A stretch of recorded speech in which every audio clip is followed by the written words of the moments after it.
Welcome, welcome, welcome, everyone, to the Improvly Speaking podcast. I'm your host, Dayna Gowan, and I'm so excited that you're joining today. We have a lot to talk about today. Lots of important things, lots of important work to be done here on this episode today. We are focusing on improv, of course, speaking and speaking up and advocating for diversity, equity, and inclusion, aka DEI, and it's important to say what those are instead of just saying the acronym or initials. We're also going to be talking about challenging our own racial biases, having a growth mindset towards learning more about racial biases, and so much more in this episode. And selfishly, this is going to be a super helpful and informative episode and interview for me. And I think you'll get something out of it too, but selfishly, this is going to be really good for me to hear. And really, that's all that matters, right? No, just kidding on that. But I'm so excited about today's guest, so excited. And I'll just calm down a minute in my excitement to give you a quick rundown of the goals of this podcast, which are: one, to help you understand the benefits of improv and applied improvisation; two, to demonstrate how improv shows up in all aspects of our lives; and three, to inspire you to try new things, get out of your head and judgment zones, and find creative outlets and passions that can help you and enhance your life. And our guest today, Dr. Evelyn Carter, is an amazing improviser, singer, musical improviser, mama of two, speaker, and now author. And that was my quick bio. Let me give you the full bio because her bio is quite impressive. So without further ado, let me tell you about Dr. Evelyn Carter. Evelyn is a social psychologist with 15 plus years of experience researching and applying evidence-based diversity, equity, and inclusion, DEI, practices. Over the past 15 years, she has worked as a DEI consultant across a wide range of industries, including higher education, financial services, tech, retail, and professional sports. Hello, Nike, right? I see you got your Nike sweatshirt on. Uh-huh. Her approach to DEI is rooted in evidence, empathy, and clarity. She strives to make complex concepts feel approachable, which she does a great job at. Evelyn is excellent at bridging the gap between academic theory and real-world practice, and she does this by bringing together her love of research, pop culture, and strategy to create insights that actually stick. And seriously, I added the part that she's excellent. And she's really good at it. And we'll talk about it more, but she's really, really good at it. She was recently the recipient of the Little Brown Spark New Voices Award. Congrats on that. And this is a big and her first book, Was That Racist? How to Detect, Interrupt, and Unlearn Bias in Everyday Life, will be released in January 2026. So actually, we're recording this early before it's released. It's probably out now when this episode comes out. So yay, awesome. Evelyn earned her Bachelor of Arts degree in psychology from Northwestern University, her Master's of Arts in psychology from the University of Illinois at Chicago, and her PhD in psychology from Indiana University. She now lives in sunny Southern California with her husband and their two daughters. They love taking bike rides on the beach because that's what you do in Southern California. And they also spend their free time watching TV and movies, including The Great British Bake Off, true crime documentaries, and Miss Rachel. And I don't know this other one. What's that one? Aprende Peque, which is a Spanish language YouTube teacher show. Well, we'll be watching that one soon. Aprende Peque, because we need to get immersed in all the languages. Thank you for introducing me to that one. Yeah. All right, you've heard from her already. Please welcome the incredible, the amazing, the super wonderful and delightful Dr. Evelyn Carter. Yay! Yay! Thank you for having me. I feel like I need to be like, where's my pump up music? Yeah, let's go. Thank you for having me. I'm so glad to be here. I'm so glad you're here. And we need to first discuss like the journey of how Yes. you're here and how we met. Okay, Yes. because I love this story. Okay, so we met at Camp Improv Utopia Yosemite in September 2022. And first of all, I'm like, that was that long ago? That was 3 years ago. It does not feel that long. I know. A whole lot of life has happened between now and then, but also it feels like no time has passed. And a lot of lives have happened too. Yeah. We have between us produced 3 children since then. That's wild too. Yeah. And you were pregnant with your first at camp. And were you like 5 or 6 months pregnant? You were showing. I was showing, yeah. It must have been like 6 months because I gave birth in December, a couple days before Christmas. So yeah, I will never forget trying to do some of those hikes at Yosemite while pregnant. That altitude was something fierce. And also doing musical improv at Yosemite, which is hard in itself, and with the altitude, and on top of that, being pregnant, and you crushed in that show. I mean, the whole class crushed, but I remember, I think everyone was so impressed. I mean, rightfully so. You're pregnant, you're going through so much physically, mentally, and you still crushed on stage. Like, bravo, my friend. It was a lot of fun, and I'm so glad that it brought us together. It's like the best.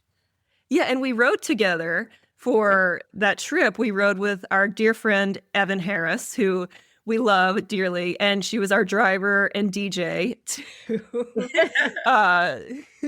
And I remember going up. We talked for a while. We chatted. We stopped for gas, and then we just played like an hour of Disney songs after that, like on the way up the mountain. And I believe we rode up to camp singing like a Goofy movie eye to eye. I was about to say it was Powerline. Yes, we were talking about Tevin Campbell and like the icon that he is. Yeah, it was pretty epic. Oh yeah, and I don't think anyone was feeling the Goofy movie vibes like we were when we rolled up, but we were having a good time, and that's all that matters. And that's all that matters. Yeah, yeah. And I remember we stopped again. Okay, so if we're going down memory lane. I remember we stopped for lunch at. You wanted it. It was like ABC. What is it? This Atlanta Bread Company or something? Or what? No, you don't remember this. You don't remember that? It was like one of your favorite places. Oh, it's okay. Oh, Corner Bakery. Corner Bakery. Yes. Corner Bakery. Yes. Ugh. I mixed it up. Yeah, I thought it was like ABC, but Corner Bakery, CB. Yeah. And we were eating outside. Like I could picture all this, and it was. Like, I know. I can't too. I'm like, oh my gosh. I'm mostly just sitting here remembering what it was like to do all this before I had kids. Right. I know. Get lunch. What? The luxury of taking a road trip and singing tunes and getting. Yeah. Yeah. Although I will say I'm still listening to a lot of Disney. My older daughter is very into Encanto right now, and so. Her thing is she always says she wants me to say, "Hey Siri, play We Don't Talk About Bruno." And she'll literally say, Mama, hey, say, "Hey Siri." She'll learn soon enough that she can say it, which will be scary. Out how to control Alexa, so that's interesting. Oh my gosh. Yeah. Well, we'll make it back to camp one day. We'll be able to take some time off, but it might be a little bit. But it'll. I remember sitting at lunch, and I had mentioned I was starting the podcast, and I was very nervous starting it up. And then after camp, I was feeling really good about it. But I mentioned it, and then Evan was like, "Oh, Evelyn's writing a book," and I was like, "Oh, that's really cool." And we talked, and I was like, "Well, when the book comes out, you can come on the podcast." And look at us now. Look at us now. We're 3 years, 3 additional lives later. You got a podcast that's still thriving. I've got a book that's coming out. We did it. We did it. I have chills right now. Like I love when things work out. We manifested that. That was awesome. It's also really nice that it's nice to have those moments to look back and be like, yeah, we did that, right? Because I feel so often, especially now, I'm like, what am I doing with my life and where am I going next? And, what is this kind of season that I'm in? And it's really empowering and just refreshing to be like, oh yeah, there were things that I said that I wanted to do that seemed like goals that were outlandish at the time. And now here we are. So truly bravo to both of us. I know. I have chills. It's still chilling. Like I still have chills. Really. It's wild. And we'll get into the book and how impressed I am that you wrote this book and worked on it while having kiddos and the kiddos were around. That is truly magnificent. But one more side tangent for everyone, and then we will jump in, I promise. But I have to mention this, that I adore and love your name because it is my daughter's name too. I ended up naming my daughter Evelyn. I had a good model. I was like, oh, I know an Evelyn and she's amazing. So, when sometimes people put like bad reputations to names, you're like, I will never name my child that because I know a so-and-so and they're terrible. And I know a great Evelyn. And so I was like, yeah, we can name her Evelyn. I'm so honored. I know. Whenever people, so I grew up with people, saying, I could be like, oh yeah, my name is Evelyn. Like, oh yeah, my grandma's name is Evelyn. Yeah, yep. I mean, I also was named after my grandmother, but for my entire childhood, Evelyn was this like obscure name that nobody had. And then a couple of years ago, it broke through the top 10 of the most popular names in the US for girls. And so now I'm like surrounded by Evelyns, although a lot of them go by Evie, including there's a person who is a neighbor of ours who has a 4-year-old who goes by Evie. Oh, yeah. But I just love the idea, though, that like that name is coming back. And so my daughter will probably go to school with a bunch of Evelyns. And I think that's pretty cool. And she'll be like, that's my mom's name. Yeah. Instead of that's my grandma's name. That's my grandma's name. I know. Exactly. Yeah. Oh, I remember texting you or like messaging you. I was like, okay, we're narrowing down our name list and Evelyn is on it. And I was like, did you know it's in like the top 10 for like the past 3 years on top names? And you're like, did I know? I'm ecstatic. This is my badge of honor. Are you kidding me? I tell everyone I know. It's a lovely name. And I originally was pushing for Evie as like the full name, but I do love her name now. So I'm glad she has options too. Yes.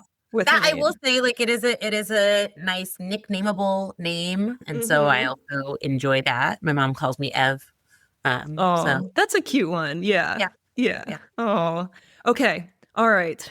We have reminisced and gotten all the chills and feels. Let's jump into it.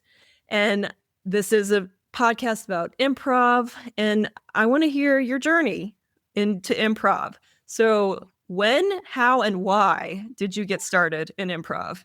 Yeah, so I discovered improv through work. So I spent several years as a corporate diversity, equity, and inclusion consultant, really facilitating workshops around all kinds of DEI topics, right? Inclusion, bias, leadership, all those different kinds of things.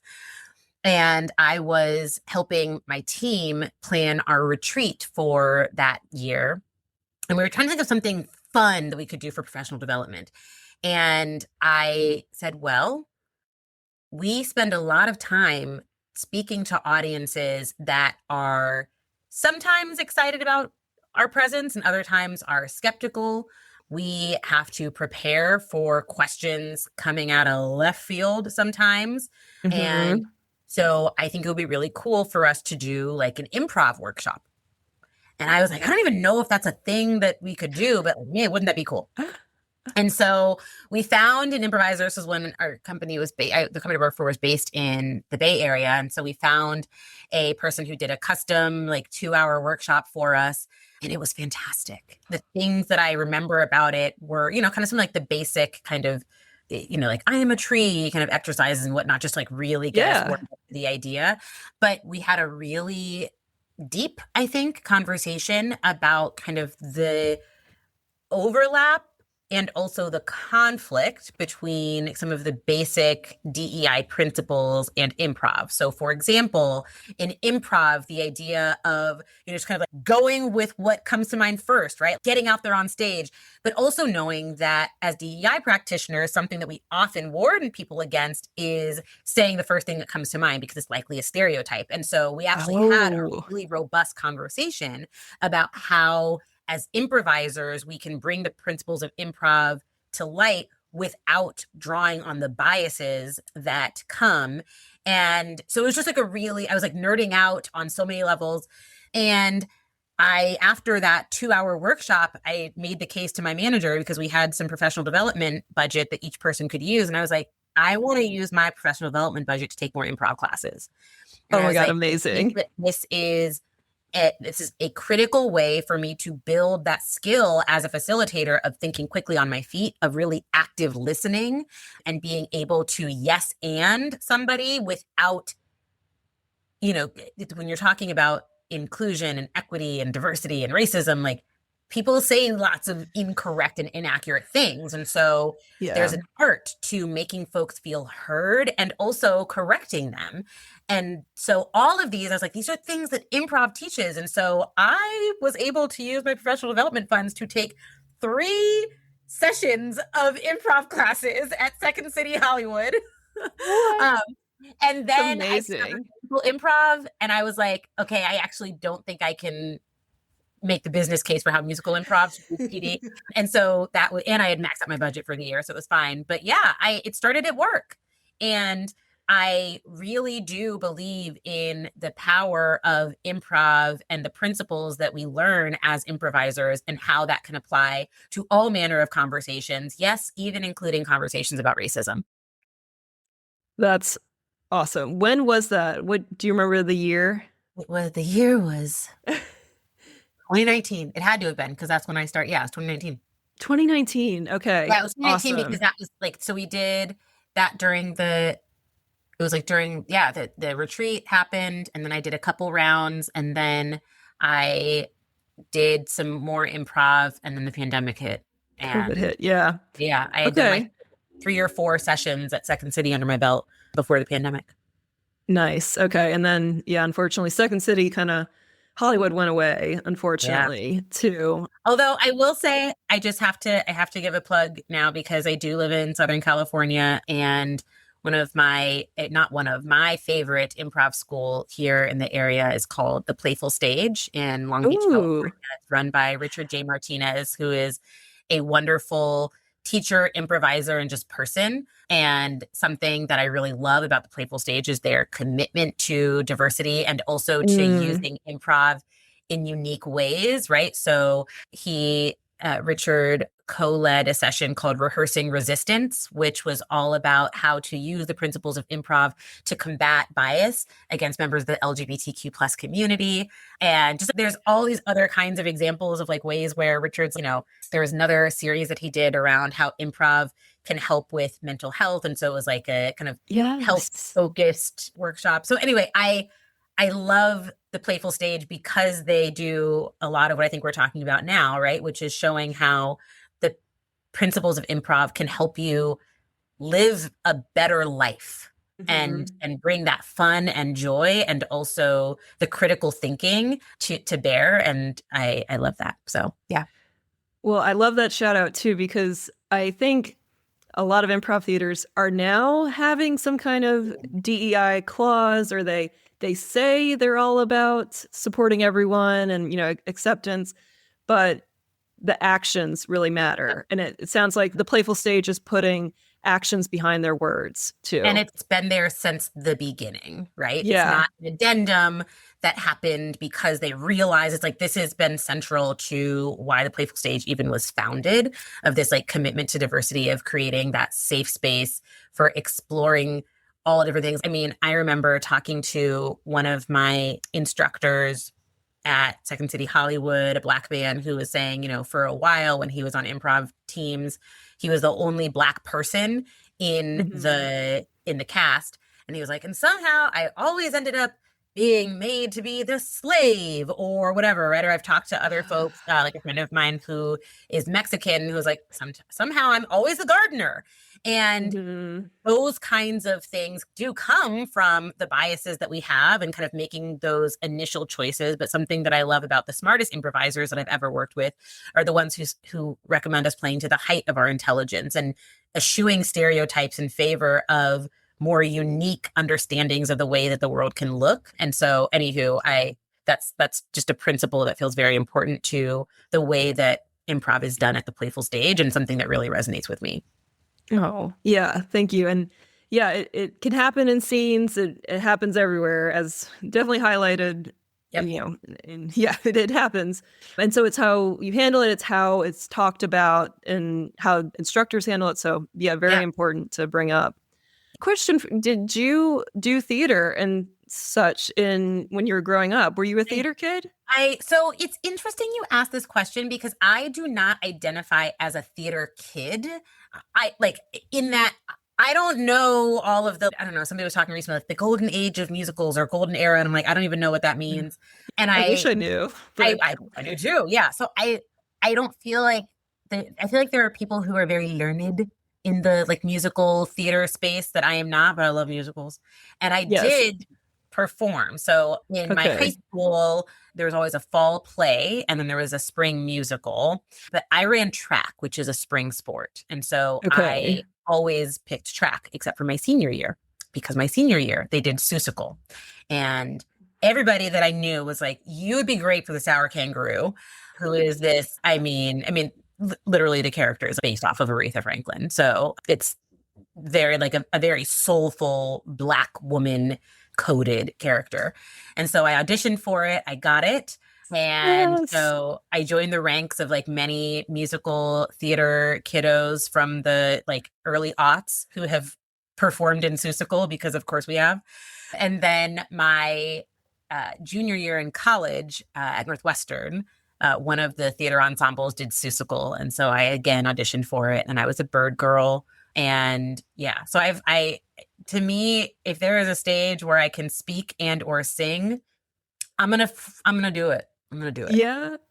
Did you sing growing up? Were you in choir? Yeah. Yeah. Okay. So you had some, and I'm not trying to find it. Like you're very talented. So you had some training. Yeah, yeah. So I grew up, my dad's a pastor in I grew up in the Baptist church. And so I think like many young, just like many young Black kids who grow up in the church, it's like, yeah, your first singing experience is in the youth choir, so singing in the choir, all of the different things that come along with that, the shows, the pageants, all of that. So yeah, so singing has always been something that I do and I really like it. And musical improv. You're really good at it too. Thank you. Musical improv is my favorite style of improv ever because I just like the idea that things feel so emotionally heightened that all you can do is sing about it. It's like, yes, like my life on a daily basis. Yes. And I remember at camp, like you're 6 months pregnant and no brain fog, no pregnancy brain. Like you were hitting those rhymes and those lyrics, like creating stuff. I'm like, that is so impressive. And then I got to, I guess, follow. I don't know. I performed a little bit in my musical improv journey. I think I made it to, 7 months pregnant. And then I was like, hey guys, I'm going to step away because I don't want to have this baby on stage or anything. But it is quite fun to do musical improv, whether pregnant or not. Like musical improv is so fun. I had no training, so I got a lot to learn. But even from an untrained person, like no singing skills, I've had a blast in it. And I've got to find some kind of outlet in Charlotte. I haven't yet, but I agree. It is the most fun form of improv. Yeah. And I think that, just in terms of community too, I love it. So it's funny that you say you haven't found that yet, because when I moved from Los Angeles to Long Beach, California, and I was just working too much. And I had a really great career coach who said to me, she was like, we need to find a way to make work take up less space in your life. And she was like, the best way to do that is to fill your life with other things. And she was like, I know that you love improv because you've talked about it before, and I haven't heard you talk about improv as much.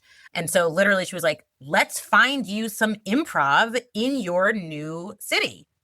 And I was like, oh, okay. And so literally spent time Googling like improv and from there, right, I met my friend Richard and, who now has Playful Stage. And that led to an opportunity to play Maureen in a community theater production of Rent. Yes. So that in November of 2022. So I was jumping around, mooing on stage as Maureen while I was very pregnant. Very pregnant. Yes. I think probably I'm the only ever person to play Maureen pregnant in the history of that show. I just can't imagine that being a choice that anybody else has made.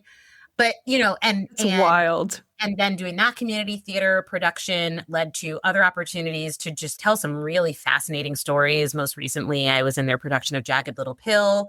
And so I think I mean, I know we're recording the podcast now, so I'm not going to tell you to literally stop and Google improv in Charlotte, but I do hope that you find that, because it's just a wonderful source of community and connection. And also for me as a mom, a really nice outlet that Yes. has nothing to do with my kids or my mom identity, and just has everything to do with Evelyn being a silly, silly person on stage.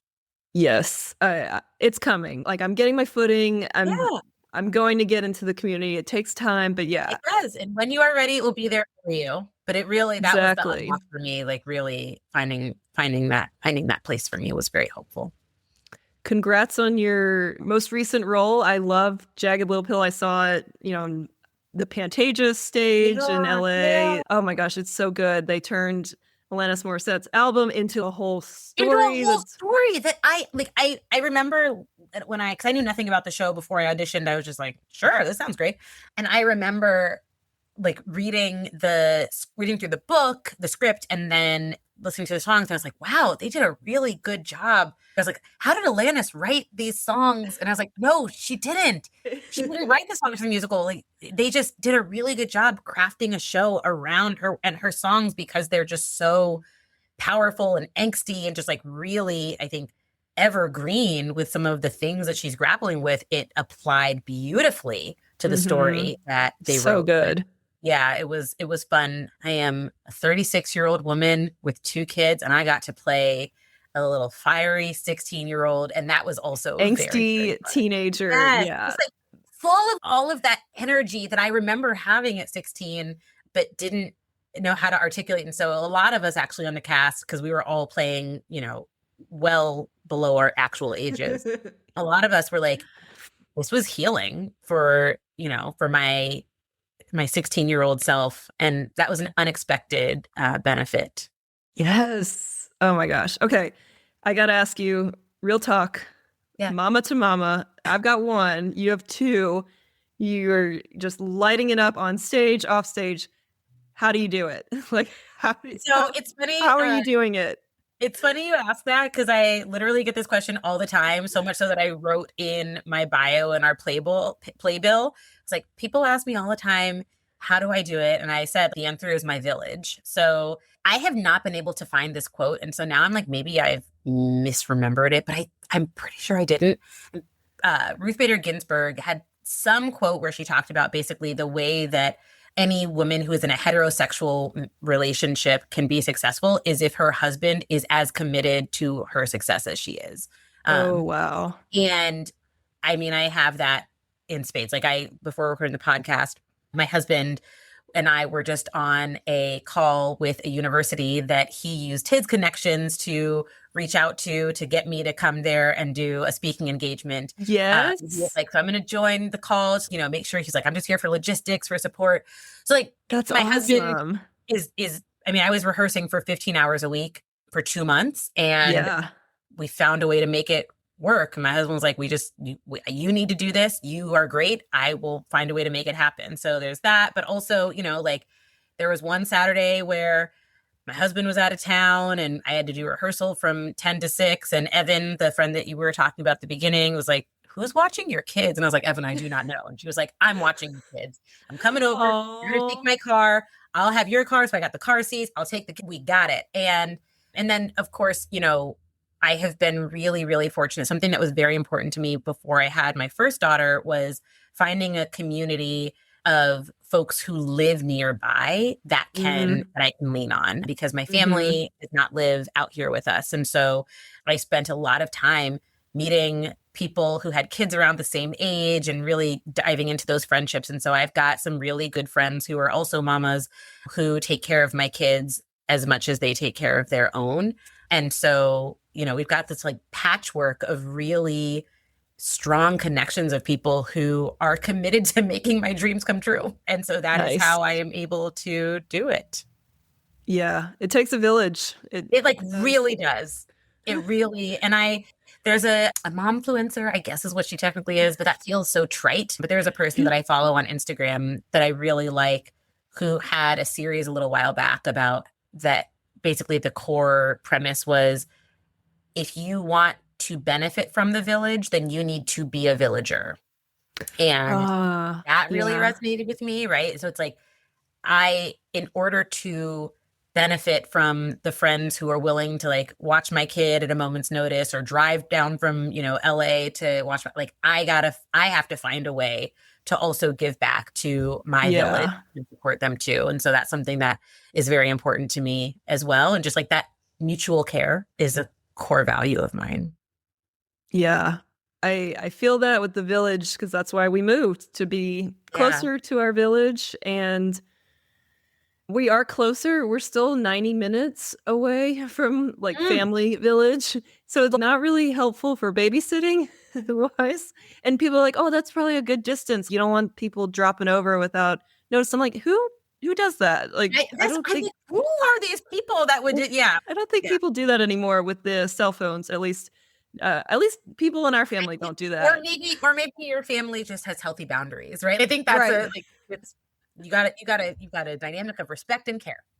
Congratulations. Yeah, I know. So we'll figure out the babysitting thing, but it is just nice to be able to see family on the weekends or holidays and stuff. And so I do believe that, the cross country move that we did will be great for our family in the long run. But yeah, we were feeling we did not quite have that village community set up yet. And you're so right. It's so important. It's so needed. And if you don't have it, you feel it when you don't have it. Yeah. Yeah, absolutely. Last question for you, and then we're going to jump into the book, I promise. But I asked this of a lot of guests, and I'm curious too for you. Public speaking, you're great at it. You've done it for a long time. You were a facilitator, you still are. You're facilitating a lot of hard conversations too. Did you always love public speaking, or did you have to learn to love it? I had to learn to love it. Really? Even with I all the singing did. training? Yeah. Yes. So the thing that's interesting is that my first foray into public speaking really came in grad school. And I don't know how much you know about doctoral programs, but it's not really the softest landing place for public speakers, right? No, it's not. So for me, my experience, even it baked into the name. So when you talk about defending your master's thesis or defending your dissertation, like when I originally thought about public speaking, it was like going in, making sure that you know as much as possible so that if anybody throws you that gotcha question, you're not reduced to tears in front of all of the faculty in your department. Then I, started speaking at conferences, which is more of the same, except it's a bunch of academics that you may or may not know that you are trying not to be reduced to tears in front of. It's a stuffy environment, depending on the conference. Yeah. And so we navigated it in my graduate lab. One of my favorite commitments that we had was that we would practice in our lab meetings, make sure like you got your talking points down, make sure you're engaging as a facilitator, make sure that there's no typos on your slides. And then once we had that kind of like workshop-y environment within our group, our sole goal, our sole role really, was to sit in the front row anytime one of our lab mates was giving a presentation and smile and nod as vigorously as possible. And so that's something that I still do. If there's anybody that I know that's like presenting or whatever, I'm like, I'm going to be there. And I don't care if you don't see anybody but me. Let's like, look at me. I got you. We're smiling. I'm with you. It's so insightful what you're saying. Yes, I'm going to give you all the facial expressions. And so that was it. What I discovered as I left academia and went into more of an applied research role is that I really enjoyed talking about the research because a lot of people didn't know about the stuff that I knew like the back of my hand. And when I told them about it, they were like, this is amazing. I need to know more. And so I started to hone the skill of figuring out how to take what I thought were the most important insights from research and translating them out of the research jargon and, kind of like Yes. stuffy academic speak into the very practical, here's what you need to know about this kind of thing. And as I started doing that more and more, is when I really began to love public speaking, because I didn't think of it as public speaking so much as just like teaching at scale. Yeah. And I found ways to put my own flair on it, which is very important. So I mentioned before, I grew up in the Baptist church, and I started working that into my introduction. So I would often say, I'm Dr. Evelyn Carter, pronouns are she, her, hers, excited to be here, you did, talk about blah, blah, whatever. And then I would say, now, something that I say before I begin any presentation is that I grew up in the Baptist church. This is not relevant for any reason other than that I thrive in a call and response environment. So what that means is that if I'm saying something today that resonates with you, I need to let me know. So you gotta give me a If you feel the spirit, say amen, whatever, Amen. right? But I was like, I just need to know that you're with me, and that nod of the head goes a long way. Yeah. Exactly. And sometimes I would be like, in a Baptist church, when a preacher says something that the congregation likes, what happens? And there's always somebody like, they say hallelujah or amen. Or in my church, we had a old church mother. Her name was Willa Mae Brown. She'd be like, I know that's right. And so that's awesome. those, when I discovered that kind of like intro that felt just uniquely authentic to me, that helped get me in the groove, and also helped to set the stage and, quite frankly, break the norm of what people were expecting from a corporate speaker, that helped me really love public speaking. And now I like to get on stage and be entirely me, which means sometimes I'm singing in my corporate presentation. Yes. And so, yes, but I had to grow to learn. I had to learn to love public speaking. And part of that process for me, really the core of that process, was figuring out how Evelyn does public speaking, not how anybody else does it, how I do it. Oh, I love that answer. I appreciate that answer, because you watch people like yourself on stage now and you think, oh my gosh, like, she's a natural. She's so good at it. She's probably always been good at it.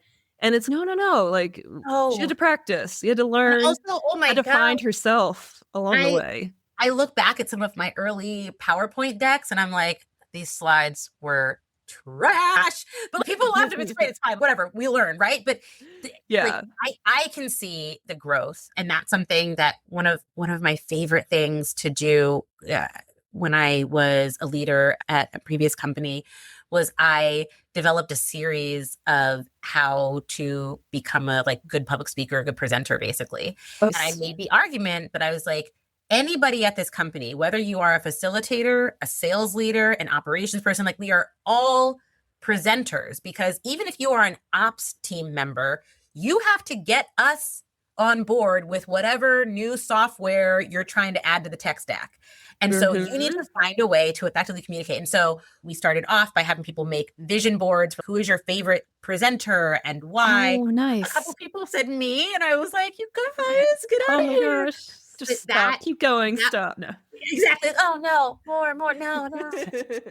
But that, to me, has also really resonated. So the idea that anybody would see me and be like, oh, you're a natural. It's like I have really honed the skill, but I would not in any way say that I'm a natural. I would say I'm really, really committed to finding a way to do it in a way that makes me feel alive.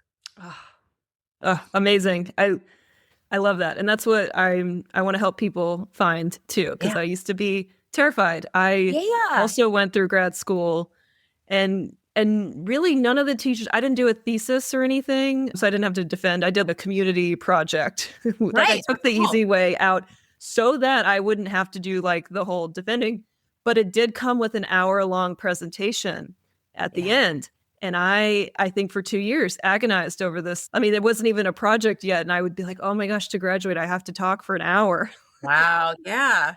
And now I'm like, oh, that's easy. I know. Now you're like, we got to schedule this for 2 hours because we're just going to gab, but it's going to be great. Yeah. Right. But I mean, I would get the grades in school, for doing the work and having the content, but I would never get feedback on my speaking skills. And then when I got into the real world, it was like, oh yeah, this has followed me. This issue has followed me now, and I got to do something about it. So Yeah, I had to find the love too. And I gotta say, when you find the love, it's life changing. Like improv, finding the love in public speaking is life Yep. changing. Yeah, I strongly agree. Yeah. Okay. We have talked and we've chatted and we've heard your journey phase. We have got to get into the book because it is so good. And I just want you to like go on your, not even rants, but just I want you to educate and teach us. Let's Yeah. take a quick break, get some water before you start, just teaching us all the things. And we'll be right back. All right. And we're back talking with Dr. Evelyn Carter all about her book. Now we're going to focus on the book. Was That Racist? And Evelyn, I've got to ask you, I know this is a tough topic of a book, right? But you felt very passionate and strongly to write it. What was your motivation in writing it? My motivation in writing it was that I, as a human, do not scale. I love talking. One day, maybe one day soon, I will do a TED Talk, and then that will go out Yes. to millions of viewers. I But was just as of thinking that. You need to do that because you have the book now. You got to do the if we're TED. on the TED nominating committee, or if you got the form, Evelyn Carter is a great option. Okay, great, thanks. Yes. Yeah. Manifest that out there. Yeah, We'll put exactly. that in I the know. universe. You do a great job. So I will be speaking at the TED conference, but if and until that happens, or when and until that happens, I need to find a way to get these ideas about how to have conversations about racism into the hands of as many people as possible. Mm-hmm. And yes, please. to me, I had two options, right? It's become a TikTok star, which I'm a millennial and I don't understand the tickety-tockety. I'm trying, but Good for you for trying to understand. I don't know. But to me, and until the TED Talk happens, I'm like, okay, well, a lot of people read books, listen to audiobooks, what have you. And I wanted to try that. What I will say is that I have never identified as a writer. In fact, so much so that when I first was talking to somebody, they're like, because my dad is always like, you should write a book. Evelyn, you should write a book.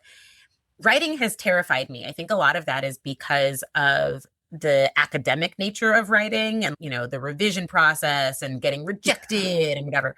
And so it's so intimidating. It's very intimidating. And so somebody actually said, like, if you don't want to write, you should just talk. And I'm like, well, again, TED, where are you at? Not here yet. So, right. And I was like, I think this is the best way. And so what I actually did is I wrote the same way that I talk. So I literally would sit down to a blank page and I would be like, all right, let me imagine that I'm talking to an audience right now. What would I say? And I literally typed it out, and like, and, and trailing off, ...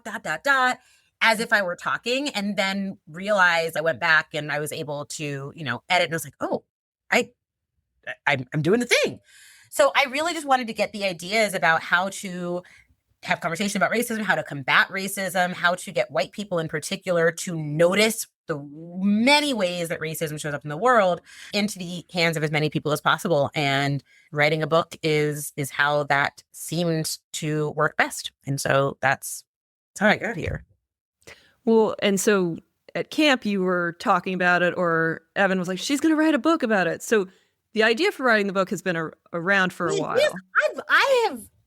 I have said that I'm going to write a book since probably 2017, 2018. I actually worked early on with a book coach who I think was great in many ways and just kind of like helping me to get the ideas on the page, but not the right fit, both in terms of kind of experience and identity and also where I was at that time in my life. And so I put it, so it's been an idea that I've kind of picked up, put on the back burner multiple times. And actually, before I decided to write a book, I actually was like, I need to kind of rid myself of this, you're not a writer kind of mentality. And so I pitched my boss at the time that I wanted to start a blog. So we're DEI consultancy. And so I was like, I want to start a blog. And it'll be an entry every 2 weeks called Let's Break It Down. And it will be about some topic in pop culture and how it ties back to corporate DEI practices. My first kind of test for this was when Jeopardy was hiring a new host, and did the thing that every corporation does, which is basically hire the unqualified but highly visible white man, and missed an opportunity to have a more structured hiring process that would have allowed for a person who is more qualified to get through. And so I connected the dots, right? And I will say this is before they finally made the correction and hired Ken Jennings to be the host, which I think is a perfect example of why you need a structured hiring process, because Ken Jennings literally is like synonymous with Jeopardy to our generation. At any rate, so I remember, so I started in January of 2022. And it was hard because it was like 500 to 800 words, but every 2 weeks, so I would be thinking about, well, what is the pop culture thing that what's a story that I'm excited to think about? And how can I hook people with that? And then be like, and here's how you talk about DEI. And so I did that for a full year. And I remember getting to the end of 2022 and looking back at the 26 entries that I had done in my blog series and been like, Bravo. I did the thing.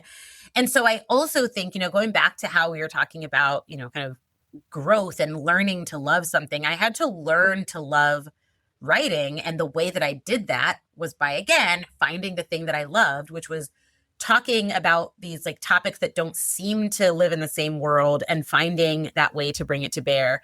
And that is what I have done in my book. It is very much a book about racism, as much as it is a book about being a mother, as much as it is a book about being a corporate employee, as much as it is a book about being a friend, right? Like it's all of those stories that are woven in with plenty of pop culture and lots of research, because that's who I am. And that's the way that I find most engaging to bring people along. Okay, so when did you actively start? Give us kind of the behind the scenes process of when did you start writing, and like how long did it take, and like what worked? You said recording your voice or like recording how you would talk. So my journey is very unique because I kind of had always known that I wanted to write a book, and I've always said, everybody that has a lasting impact on me will be a story in my book. Whether you are a good story or a bad story is up to you. Oh, wow. Yeah. You want to, you want to be a good story in the book. Yeah. And so there are there's a story in chapter 2 that was one of my first, I know you're going to be a bad story experience. And so like when those moments happened, I would write down in like a Word document or do a voice note or whatever of kind of like my experience, so that I had that catalog, but I didn't do anything with it really. So I had all these, kind of digital, basically scraps of paper, if you will. And then in April of 2023, it must have been, I think it was, I saw a post on Instagram from Little Brown Spark and the Psychotherapy Network, or a joint post about the New Voices Award. And it was a call for book proposals from people in the field of psychology who were underrepresented, who had never published a popular press book, but wanted to. And I was like, I'm here. Hello. And so I followed Little Brown Spark because they have published a lot of other titles that I really enjoy, and their whole idea is we publish books that spark an idea, a feeling, change. And so that really resonated with me. So I just found out about it because I liked the publisher, and I saw the call and was like, that's me. Wow. And I started putting something together. And what's great about it is that if you don't know a lot about publishing, as with many things, a high barrier to entry, especially with one of the major publishing houses. Like you need to have an agent. Usually before you even get, the process to getting a book deal is paved with pages and pages of book proposals and marketing comparisons of how your book would stack up to other books in that space. And a lot of stuff that I didn't know how to do. I didn't even know how to get an agent. And so the New Voices Award had a very low barrier to entry. You needed to submit a sample chapter, a resume, a summary, or like an outline of the chapters that you would have in your book. And what else? There was and then like a written summary of what your kind of like the description of your book. And if you were selected for the shortlist, then you would have an opportunity to be introduced to agents that could help you position your book for sale. And the winner of the New Voices Award would have the opportunity to enter into a publishing contract with Little Brown Spark. So basically, if you got picked, you could get an agent, get a book deal, and they would publish your book. And I started writing in April, and for those who are paying attention here, I had my kid in December of 2022. Yep. So 4 or 5 months. I had like a postpartum, right? And I started writing, and then I stopped. I thought, there's no way that I'll get picked. I thought, I'm like, nobody wants to read a book like this. No. I don't have time to do this anyway. And as you're like pumping and staying up late, you're sleep deprived. Yeah. Easy for doubt and all those feelings to creep in. And they did. And the call for proposals said that the deadline was in October. And so I just, put it away. And then literally, so it was October 15th. So literally like October 3rd, let's say, Mean Girls Day. I was on LinkedIn, and a person who was a client of mine that I had worked with that had just become kind of like a professional friend posted on LinkedIn about how they were starting a business as what they described as like a book doula / editor / ghostwriter, all these different kinds of things. And they were like, and they said, if you have a book idea that you are struggling to bring to fruition, let me know how I can help. And I reached out to them, and I was like, so I got this thing that I could submit, and but it's due in a couple weeks, and I have this chapter, but I don't know if it's any good. And they're like, Evelyn, send it to me. And I had written a full draft and all of that, and I sent them the chapter, and they helped me polish it, right? So like, I think of it as I had a really good, not even rough draft, like I had a really good draft, but it had some like sharp edges and like the weren't connections there. And so they were my first editor, helping me to bring those ideas to life. And I said to my husband, I was like, I think I'm going to try to go for this. And he was like, what do you need? And he had travel coming up. So I was like, I need 2 uninterrupted days of writing, and you're going to be out of town. And he was like, it's fine. So he called our village, a friend of ours who, was like, I can take your kid for 1 day. And I wrote. And then Evan came down and took her for another day. And I wrote, and I got the proposal out. And in February of 2024, I found out that I made the short list. And then a couple weeks later, I found out that it was me. And so that's how. I have chills. Think of the path if you didn't submit. I know. Yeah. Like you just trying, just going for it. Like, oh my gosh. So then I had written that chapter, right? And then basically from February to the end of 2024, I wrote the full book. I did this while I was traveling from Southern California to Portland, Oregon every week for work. I did this while I was pumping. I did this while I was growing my second daughter in my belly.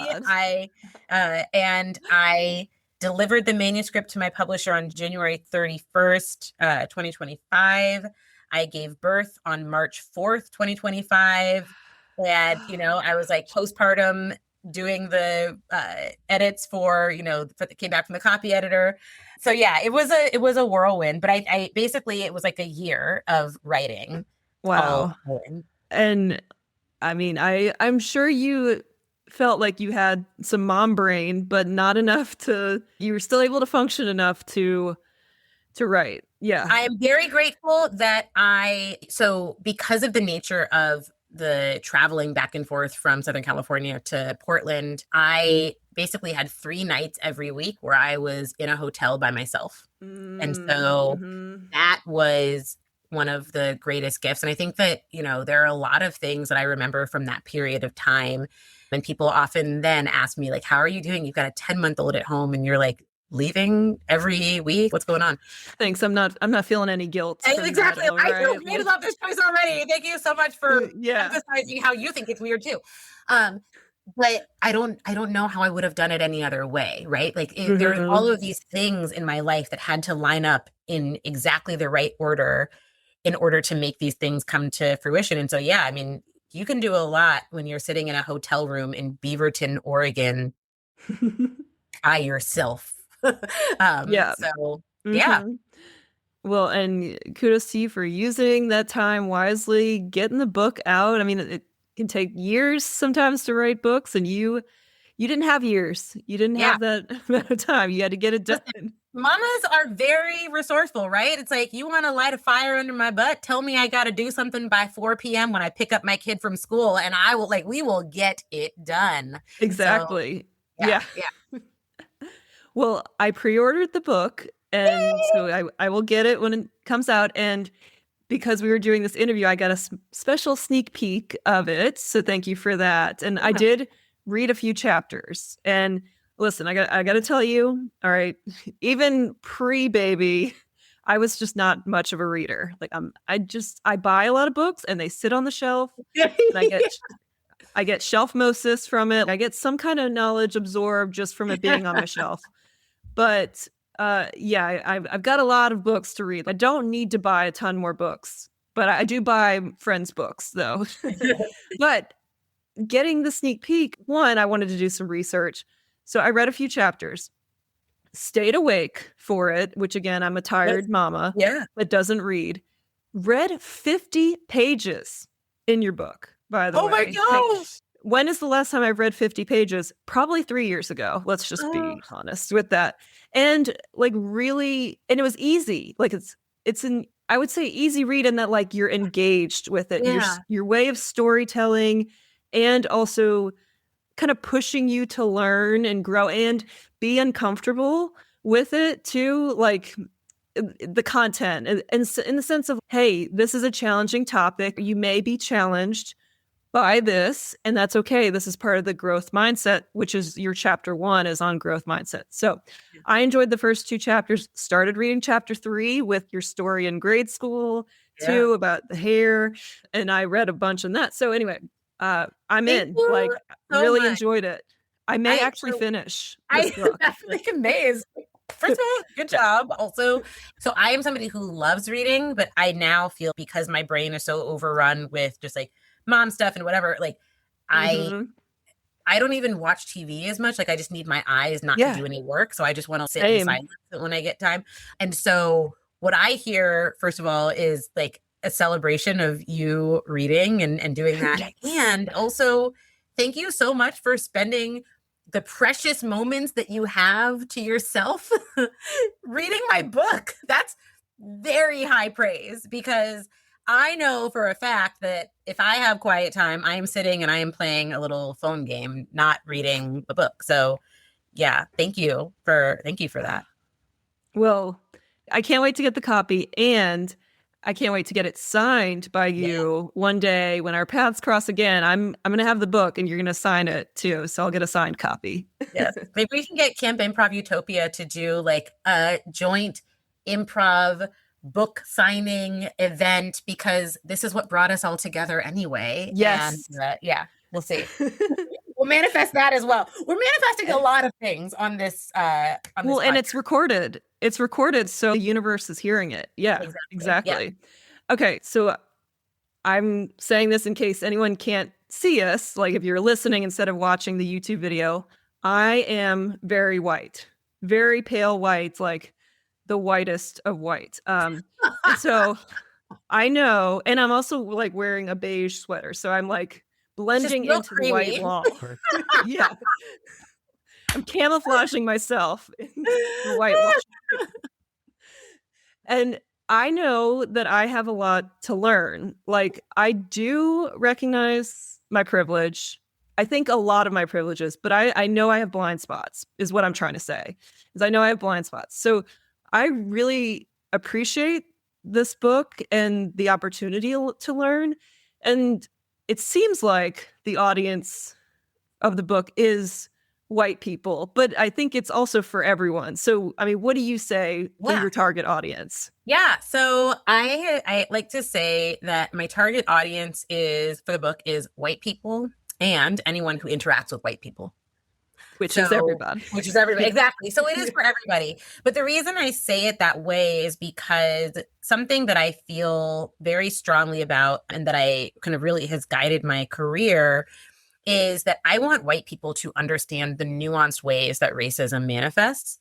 And so my mom is a DEI practitioner and is basically before I was born.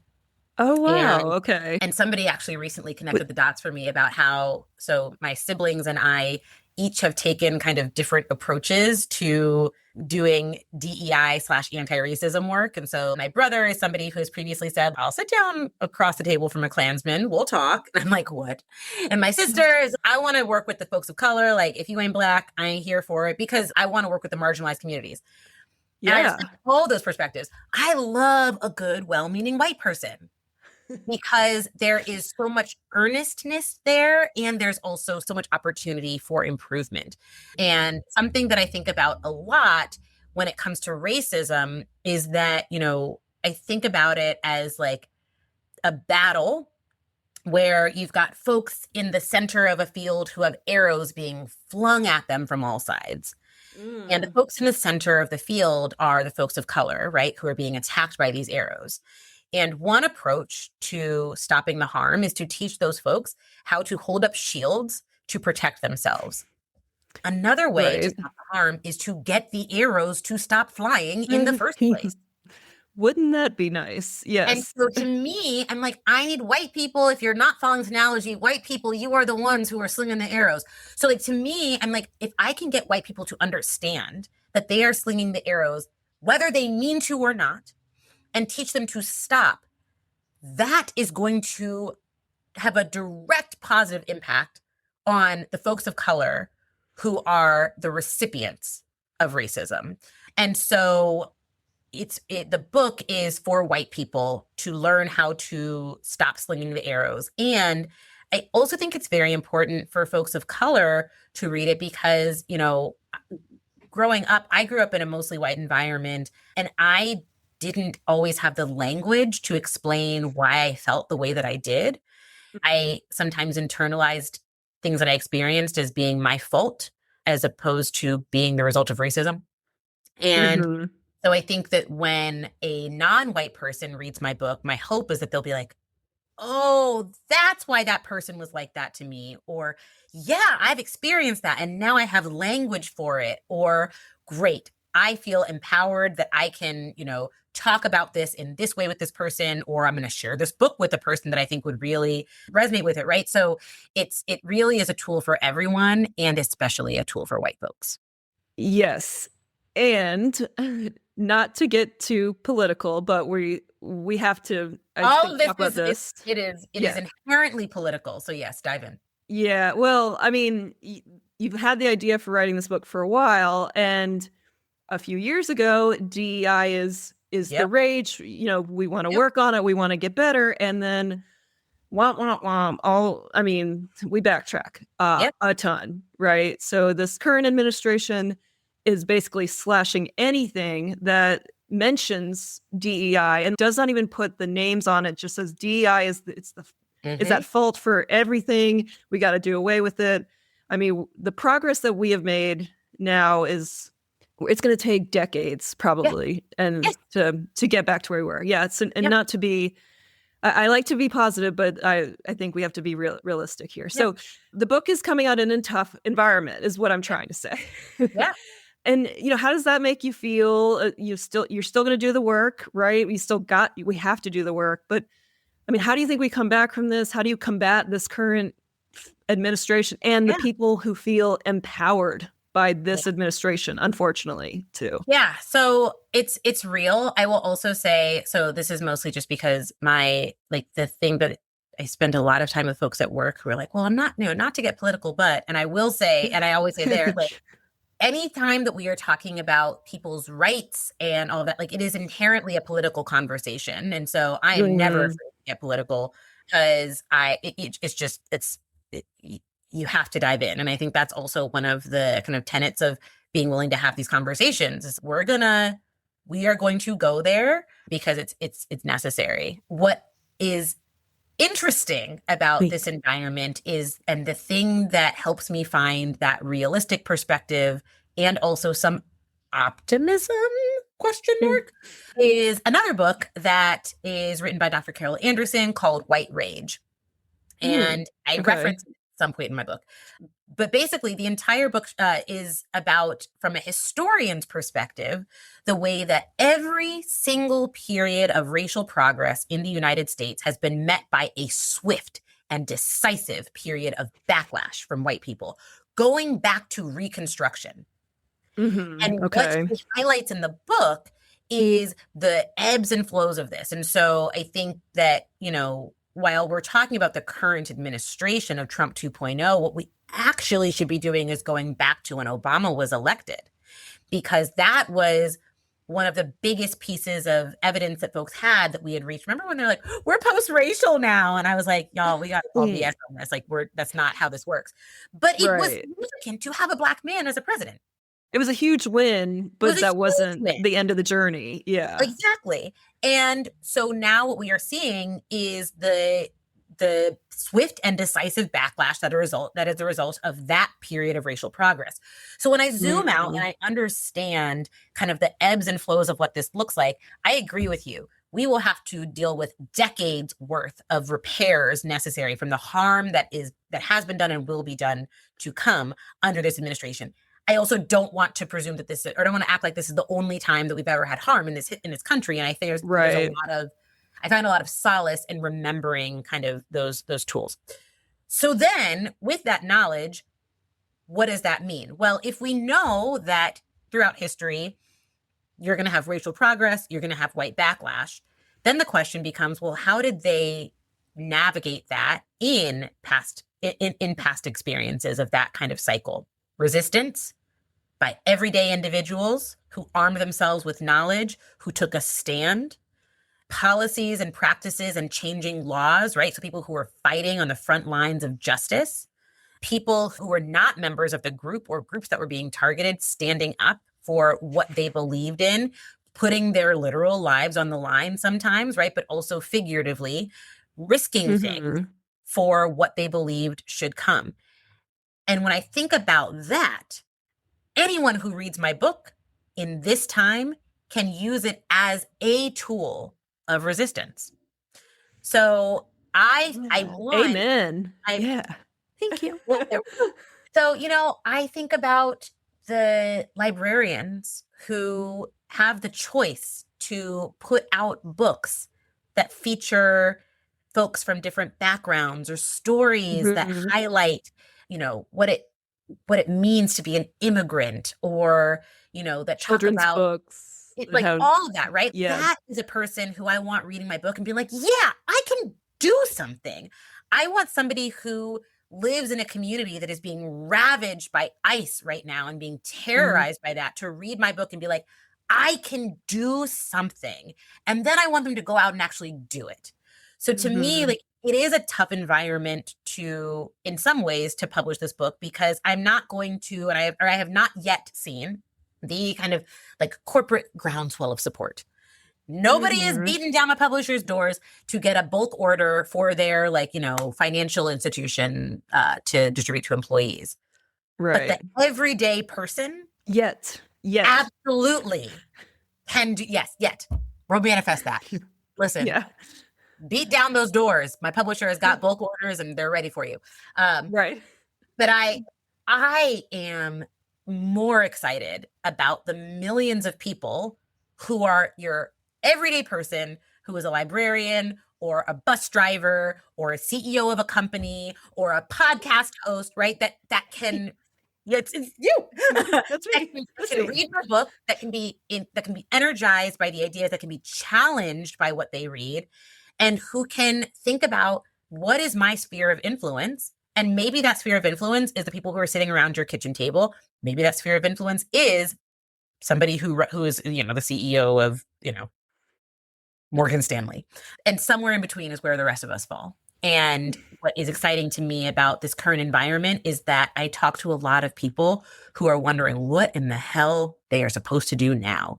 And there is a lot that we can still do and taking a page from history and also looking ahead to the future. We, the people, are the ones who are going to drive the resistance. And so we, the people, have to be equipped with the tools to do that. That's my book. Another amen right there. Yeah. Oh, so beautifully said. I love it as a tool for resistance. I mean, I wanted to read it already. I want to read it even more quicker now for all the resistance, the resistance. Yes, Yeah. vive la resistance. The director of my kids' school is French, and she would probably cringe at my pronunciation just now. So sorry. Yeah. Reading chapter 1, it's all about having a growth mindset Yeah. of, evaluating and just assessing your racial bias. And I think you had a story in there about you were doing a workshop, and I think it was a white academic raised their hand and said, well, we don't have biases here, or, we've trained and we've learned and we don't have biases. And you're like, actually, your department's kind of struggling there or something. Like, do you know why I'm here? Because you've had a lot of complaints. Right. And I love that framing it as a growth mindset, because I can count on many hands of people I know who have a fixed mindset of racial bias. And I'm saying that very delicately here. Yeah. I think you could pick up on that. And it hurts when it hurts me, and I don't have, and obviously I'm like struggling to say it right now. And so, having some tools to be able to speak to that and how, I don't know, there's not really a question there. It's just more of a yes, growth mindset. Yes. Well, so, you asked a question, or you kind of one of the pieces that you touched on when you asked your question about kind of the current environment was kind of what I do with people who feel empowered to be bigots, basically. Yeah. And I will go back to kind of how I was talking about my siblings and me and our various perspectives on how we do this work. I have no time for people who are entrenched in their bigotry and not committed to trying to do something different about it. I also believe that those folks are in the loud but small minority of folks. And so to me, the reason that I am so passionate about the well-meaning white person is because I think that probably 80 to 85% of folks fall into that camp. I think that most white people that I encounter are willing to learn or willing to think differently in some way, shape, or form. And so to me, I don't need to work on the folks who are so reticent to change that they're not even going to listen to the ideas that I have to say. I want to plant a seed. And that's why I think, going back to, I'll do a beautiful callback for you. Thinking about the principles of improv.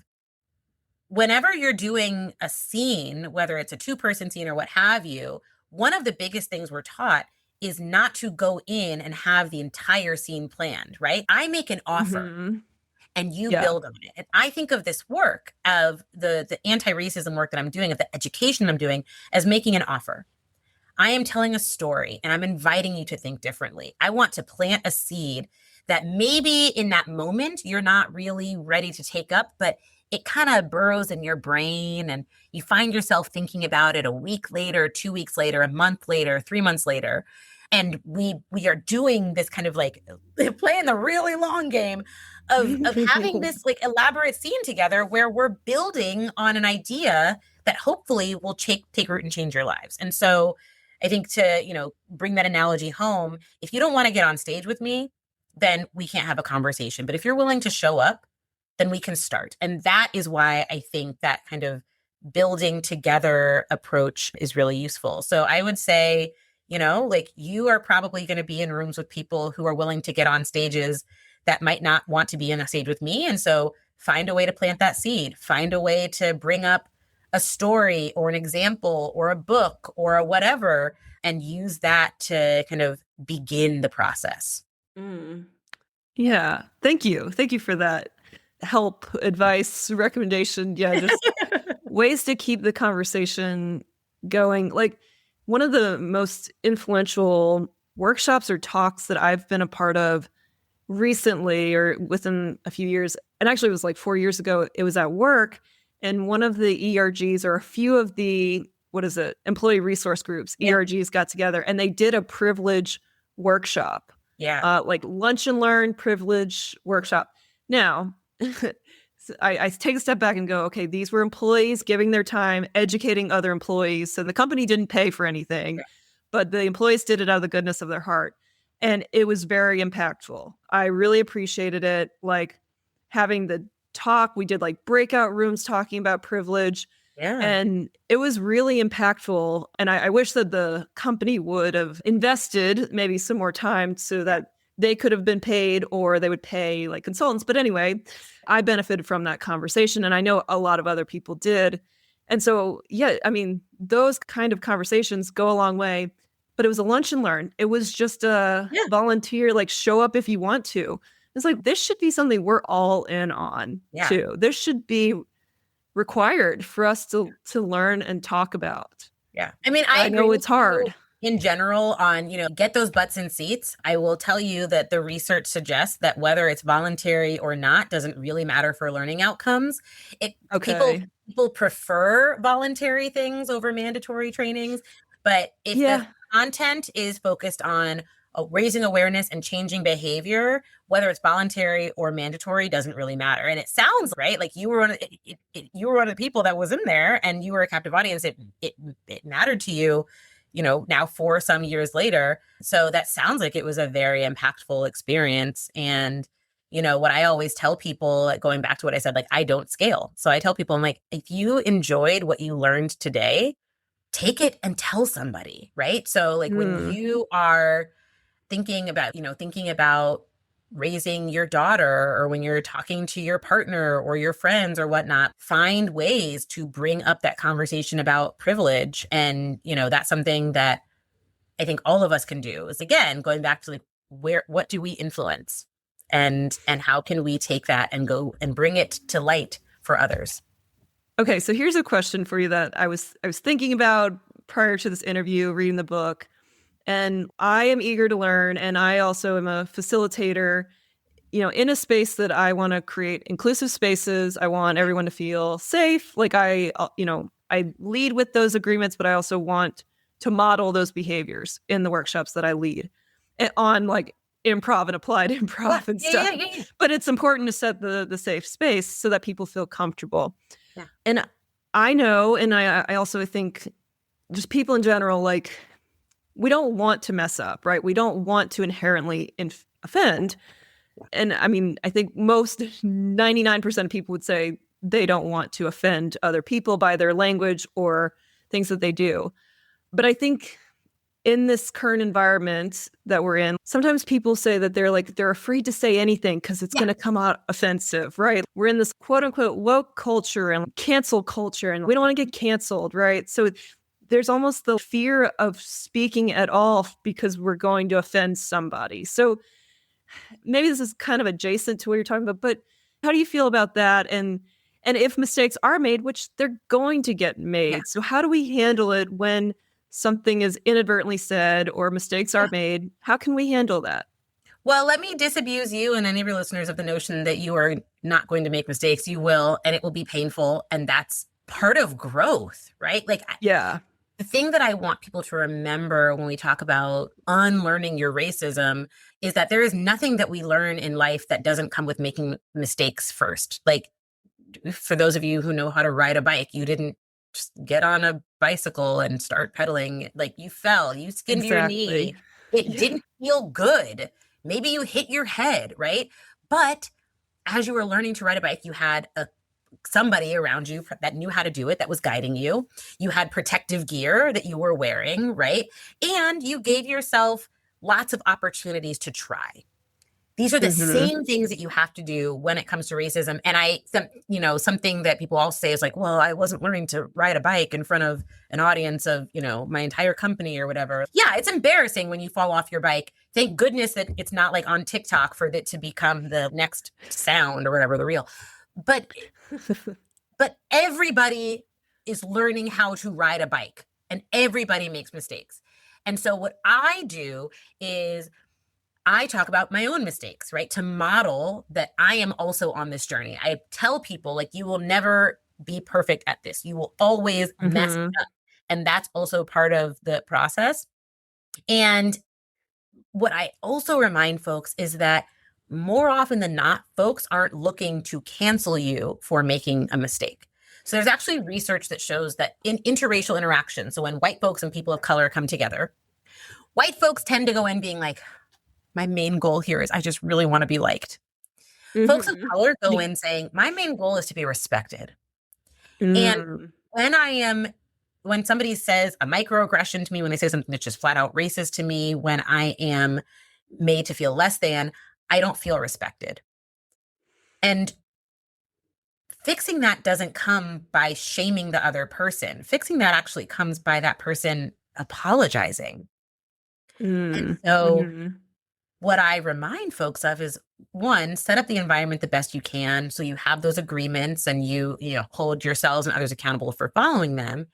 And also include in those agreements, if I do or say something that misses the mark, tell me, because I don't Oh, want you yeah. walking away feeling like you had a negative experience because of something that I did. And when that person tells you, you've got to listen, say, thank you so much. I'm so sorry that I had that impact on you. I am going to do better. And I will share an example of this, which is when I first started out doing DEI workshops, I leaned a lot on the research that I did, which really is about how white people and Black people interact in the world. I love Mm-hmm. talking about anti-Black racism and how white people really, like, the hierarchy of whiteness really upholds anti-Blackness. But when I became a DEI practitioner, I had to talk about more than just white people and Black people. I also had to talk about more than just race. And somebody Mm-hmm. after a talk came up to me and was like, Evelyn, I loved your presentation, but you didn't touch on disability inclusion at all. And I was annoyed because I was like, did you hear the presentation I just gave? It was great. Okay, fine. I need to say that if Right.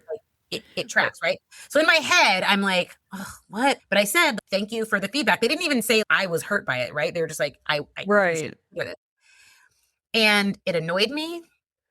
And then I felt bad because under the Mm-hmm. annoyance was really like, are you judging me because I didn't do something right? And that, my friends, is a hallmark response from a fixed mindset individual. And so instead, what I had to do is say, okay, Mm-hmm. what is the impact that I want to have? The impact that I want to have is that I want people from all identities and experiences to feel seen in my workshops and to have something that they can grab onto that is, oh yeah, she gets me.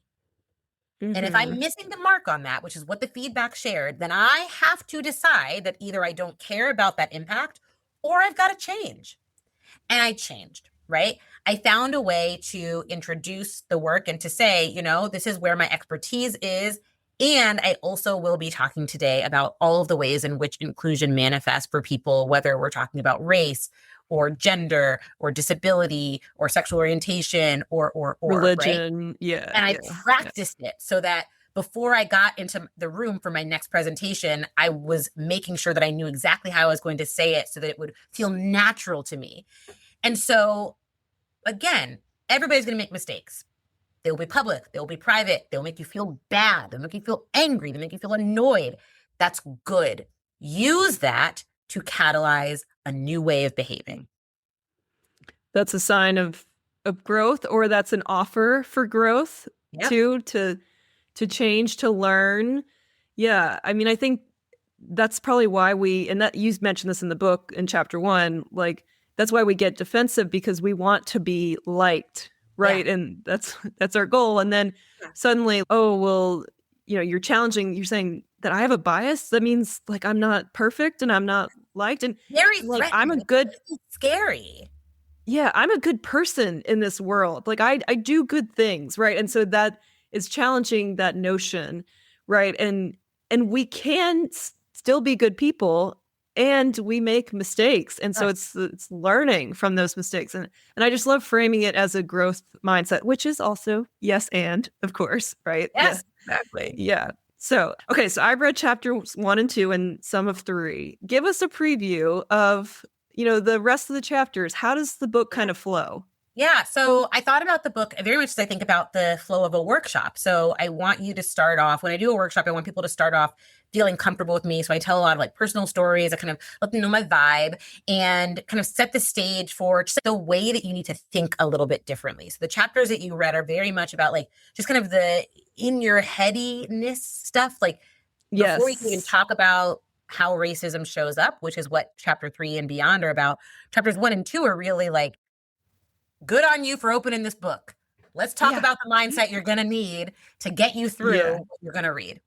And then as Perfect. you go Yeah. along, we talk about the different ways racism manifests. We talk about subtle racism. We talk about whiteness in particular as kind of this default view through the way that people look through the world. And then we talk about systemic racism. By the time we get to systemic racism, I think of that as like the peak of the roller coaster. We're like, oh boy, I imagine that by the time people get to chapter 5, they're probably going to need to take a break. I had to take a break as I was writing it. I think I actually say that in the book. I'm like, it was really hard to write and not feel activated because it's real stuff. And so you get to that point, and hopefully you're sticking with me because you've thought about the mindset that you have. You are committed to doing the work. You know it's hard. And so everything that comes after that is how you make change. How do you call out bias? How do you call out bias within yourselves, within others? How do you proactively raise children and the next generation of people who are not going to have to undo their racism because they never learned it to begin with, right? And so it's Yes. all Oh, of that. amen. And so like, Amen to that. and so we start the book in a place of excitement and maybe a little bit of fear, but like hand holding, and it's going to be okay. We go throughout the book being like, all right, you're challenging me. You're challenging me. Oh my God, this is really hard. What do I do? Oh, you're telling me what to do. Okay, great. And then we land in a place of, you can do it. I believe in you. We are the resistance. Let's go out there and make the world a better place. I love that. And is that that's the ultimate goal of this book, Yeah. right? Make the world a better place. So it's funny because, I think a lot about the summer of 2020 after George Floyd was murdered, and everybody was like, oh my gosh, we're going to read all the books about racism. And I love that instinct. But if all people do is read my book, they aren't paying attention. Yeah. Like, the book is not just meant to be something that you read and then say, oh, that was a good time. You should read my book. And what I love is when some of my early readers texted me and they were like, I just read chapter whatever, and I had to put it down because I had to go text somebody about a conversation that we needed to have. I want to immediately spark action, and not at the end of the book. I want you reading chapter 1 and being like, oh, I got to go do something now, right? So I really want it to be a tool, something that you use, not something that you passively ingest, but something that you actively engage with and use to catalyze you engaging with the world around you. Perfect. Yeah. And we're manifesting a lot in this episode. I want that universe. We're manifesting that as well. Yes. And I know DEI is a harder sell to companies and teams, but hopefully it's still selling. But what would you say to companies, team leaders, people in the workplace? What can they do besides reading the book, or after reading the book? What can they do to bring about change too? Well, so the thing is, just because the Trump administration and anti-DEI critics have said that, DEI is quote unquote illegal, whatever, we all can do things. So like, for example, if you are a hiring manager and you are working with a recruiter and they're sending you all of these folks who all look the same, creamy white folks wearing creamy beige sweaters in a beige room. Sorry, Dayna. Then like, you can decide whether or not there is a quote unquote DEI policy. You can decide that you don't want a hiring slate of all 10 white people, because you know that the company that you work for is not all white people. You know that the world, that the city that your company is based in is not all white people. The world that you live in is not. So why, if you've got a more diverse community around you, why would you accept that diversity is not reflected? And that, by the way, is what the very common DEI practice of having a diverse hiring slate wards against. But if your company is one where, because of the anti-DEI stuff, has pulled back on some of those, fine. You as the hiring manager can still say, I want to find more people who reflect the city that we live in. This tells me that what we have done is gone out to, we've been too narrow in our search. Mm-hmm. So let's broaden our aperture. Right. And what I encourage people to do, whether or not your company is going to bulk order my book, which if they want to, again, talk to my publisher. Yep. The possibilities there, you can. Exactly. Yeah. You can do the thing that is going to lead to equity by just being an everyday person who is committed to this work. And that is hard, because one of the benefits of having the centralized DEI team was that we as practitioners are trained on how to push for the policies that will hold people accountable, whether or not they want to do that stuff. But in the absence of those policies, hold yourselves accountable. Do it because it's the right thing to do, and also because nobody in the history of anywhere has gotten the best candidate by having a narrow approach to searching for talent. Yeah. It doesn't happen. And that's that awareness piece too. And we know that awareness does not always shape behavior, but it's a start, right? Yep. And so honestly, just having that awareness piece, which you can have even in an anti-DEI climate, you can still have that awareness. And then what are you going to do about it? Yep, yeah. Exactly. Yep. I think is it Maya Angelou? There's a quote, when you know better, do better, basically. And so, yeah, when you know better, do better. And then tell other people about how to do better too. Yeah. Okay. We're recording this end of 2025. The book comes out soon. When's the launch date? January 6th, 2026, which is a wonderful date for a US release because, the attempted insurrection, or I guess it wasn't attempted. The insurrection happened on January 6th. That's right. It was not an intentional choice, but it just publishes on Tuesdays, and that was the date that made the most sense. But so, works. Yeah, January 6th, 2026 in the US, January 8th, 2026 in the UK. And yeah, so if you're looking for a new year, new me resolution, pick up my book. Open me. Exactly. Why not start the year learning about how to combat racism? Well, and I have a feeling with all this manifesting that you are going to be very busy in 2026. Oh, yes. Yeah. What's next on your journey? If you can, ideal, dream big world. What's next on your journey? We said TED Talk already. Yeah. What else? TED, I love talking about everything that's happening in the world. So part of my blog, Let's Break It Down, right, was really like, there is a lot that happens in pop culture that is related to DEI. And so, maybe I've got a segment on that on some news program. I sound like my grandma's news program. But yeah, maybe there's something like that happening. And, just cash. I'm raising 2 kids. So there's something that is important to me that I also will manifest, because we're manifesting everything, is that, I want for myself as a Black woman who is fighting the good fight, a life of ease in this next chapter. And so what I also hope is that my book opens doors that allow me to have more flexibility, more time with my family, more time for myself to do musicals and whatnot. And so I hope that I am taking the world by storm on every stage possible.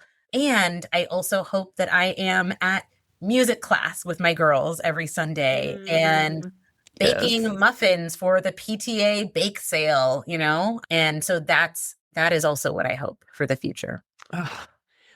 What did that lady say in your dad's congregation? I know that's right. Or how did she phrase it? That's right. Will and May. I know that's right. I know that's right. And I know that's a great path. And yeah, put it out there. It's going to happen. And I do love that you say, because I think a lot of times we're like, I'm doing this good fight for the next generation, for my daughters, so they have ease in this world that I didn't have. And it's like, yes, and I want ease for myself. I want it for me. Like, I'm still young. I need the ease. Like, exactly. And I hope that I get it so that I can model it for them. So again, like, what my hope for my daughters is that they don't have to find the ease. They just this is what we do. Yeah, like, what? You had to deal with that? Like, oh yeah. Yeah, exactly. And we don't have to deal with it anymore because we put up the fight, we resisted, And yeah. Yep. I love all of that. I want to break all of the negative cycles, Yes. for my child as well. And Yep. it's hard, but it also is the good work for us too. And Yeah. I think that's an important piece. Okay. Last question for you as we're wrapping up. Actually, I got two, but last main question. I ask this of all the guests. Yeah. You've already talked about it, but we've got to ask it. It's a formality. Yeah. Yes and mindset or growth mindset. It's important in everything we do, including racial bias. How do you, Evelyn, embody a yes and or growth mindset in your life? I love learning new things. And I most recently taught myself how to sew on a sewing machine so that I could make a yarn wig for my daughter's Rapunzel costume for Halloween. Nice. Amazing. It was very hard, and I got very frustrated, and I had to ask for help, which feels very yes and, right? Like I was trying to do it by myself, and I was like, I phoned a friend, I called my mom. So to me, like I like to I have an idea and I'm like, I could probably do that. Let me figure it out. You're always very confident. I got that. I can do that. I'm just like, so I feel like some of the feedback that I often got when I was doing like improv classes is, like, Evelyn, you would just go out on stage and react to whatever was happening. I'm like, yeah, I love a good response player moment, right? Just throw it at me. Let's go. I'll figure it out. So that feels like how I embody that yes and mindset. We'll figure it out. Yeah. Jump in, we'll figure it out as we go. Yeah. I think you kind of have to have that as a mom too. I agree. There's no planning ahead. I mean, you can have the biggest plans and all the expectations, and usually when you have that, it's like your baby has a blowout. It never goes never goes according to plan, and then you're disappointed, and just throw those expectations away and just show up how we show up. Exactly. Strongly agree. Yeah. Okay, final question for realsies. This conversation's been riveting. The book is amazing. You're going to be lighting up stages and also doing Sundays with your daughters. Where now can our listeners follow you on this journey and find out more about you? Yeah, so you can find me on Instagram at Evelyn R. Carter. And then I'm also on LinkedIn as well. I like to, Evelyn R. Carter, I think is the tail end of my LinkedIn profile, but I'm on there as Evelyn Carter. You'll find me. I like to use LinkedIn as a way to reach kind of that more corporate audience, but my Instagram is where I play around, and I describe it as a little whimsy. That's a little bit more of the professional yet also personable side of me. And then my website is evelynrcarter.com. And I have now had so many people tell me that I need to start a newsletter that I will manifest that by the time this episode comes out, you will be able to go to my website and sign up for my newsletter. So website, LinkedIn, Instagram, Evelyn R. Carter at all the places. All right. Real talk. Newsletters, I know they're important, and I know you have a book, so you've got something like really grand to promote, but newsletters are hard. I haven't yes-anded those quite yet. So here, I hadn't either. And I talked to another career coach. I have some very influential career coaches in my life that I really appreciate. And one said something that has stuck with me. And she was like, if you only post on social media, you are using borrowed real estate. And as somebody who loved Twitter before it became X, I invested so much time in building a following on Twitter. I had some brilliant, threads on there and whatnot that are gone now. And good point. Yeah. And I was scrambling to download my archive file, and I don't know where it is anymore. Yeah. And so I appreciate the fact that if it's a newsletter, it's mine. It's my content. It lives in my, ecosystem, my hard drive, what have you. And so to me, I think that I have to figure out, and what I will have solved for is having something to say that feels useful for folks to want to open the newsletter and engage. But the point about borrowed real estate really, really stuck with me. So maybe that will be something that is a seed that's planted for you. Yeah, it's a great point. I hadn't heard that one before. All right. I know. She's good at her job. She's a good coach. I'm like, yeah. And It's probably on the website and it's all over, but where can the book be purchased too? Literally anywhere that books are sold. Awesome. So yes, like the big places, the Amazons, the Barnes and Nobles, all of those, and also independent booksellers too. And what I would say is if you go into an indie bookshop on January 6th, 2026 or later, and it's not there, ask them to make sure to order it. So it can be on their shelves. So yeah, literally anywhere books are sold. I ordered, I think from your publisher, Hatchet Books. Yeah, Hachette. Yeah. Mm-hmm. Hachette. Yeah, thank you. And they had a deal like free shipping if you spent so much money. And so I ended up ordering like two little kids books, 2 board books. Look at that. See, you yes-anded book buying. Exactly. Yeah, I got her like a Golden Girls book. Who knew they had a Golden Girls little book? And then I can't remember. I got another one. I think a dog book because she loves dogs. That was her third word. She said was dog, dog, dog. Oh my God. Do you have a dog? No, she just loves That's funny. Dogs. Wow. Yeah. Yeah. Okay. Anyway, so it was like a little bonus. Like, oh yeah, I'll order some books too. So great. Yay, yeah. Thank you. Well, I can't wait to get it when it's out. I'm so excited for you that this is happening, that we did this. Like it happened. We did it. I'm all smiles this episode. Even I know it's tough. It's hard conversations, but I'm glad we're having it. And I'm just so glad to have you on as guest to enlighten us all, because we all need to be challenged in our thought processes too. Yeah. Thank you for having me. So much fun. So much fun. I appreciate all the texts, the mom text I send you. Hey, I like this is happening or whatever. You've been such a great mom resource, improviser, friend. And I just can't wait to see the journey ahead for you, friend. It's going to be great. Find me on the TED stage. It's coming. Universe, make it happen. Big hugs. We'll talk soon. I can't wait to get the book. All right. Thanks, Dayna. Yeah, thank you. And thank you for listening to this episode. What an amazing conversation it is. I was looking forward to this conversation all day, all week, honestly, because as we talked about in the beginning, just how this has played out. The simple like, oh, when your book comes out, you can come on the podcast. You can be a guest on the podcast. And then it happened today. Here, like we made it happen.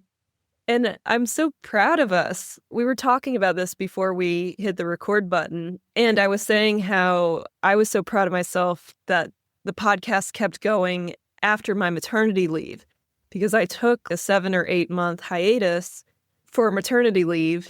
And then I picked it up again. And that's the real win, because yes, life happens and you need breaks, but coming back to it again was a big win for me. And, I know Evelyn knows all about that in the maternity leaves and coming back from those. And oh my gosh, she is amazing. Whenever I message her, I'm like, you are a superhero mom. You are crushing it.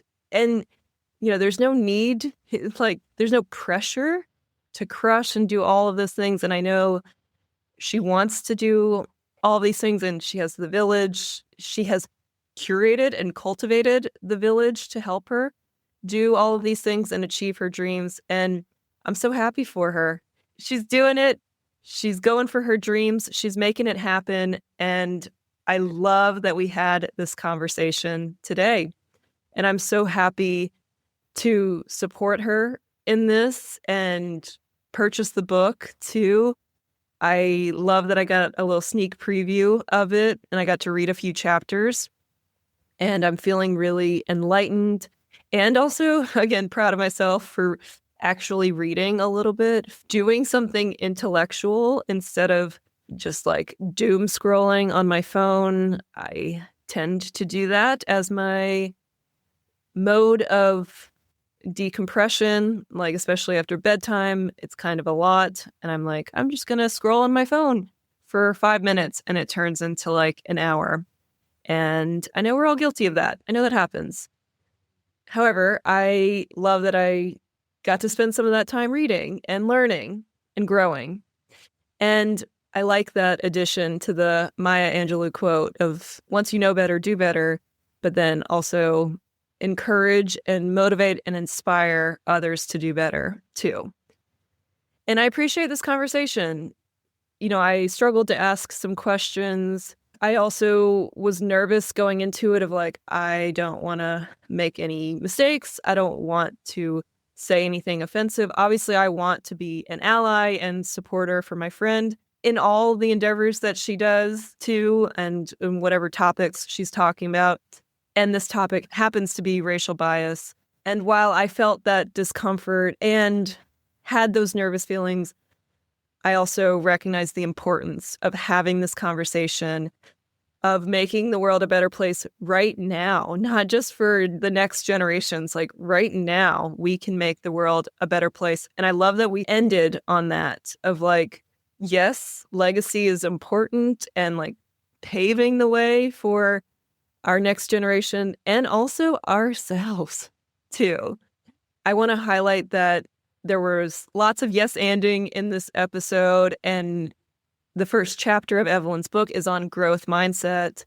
Having a growth mindset towards change and being willing to change and learn and grow from your mistakes and using them as lessons learned and opportunities to grow, which is definitely a yes and mindset right there.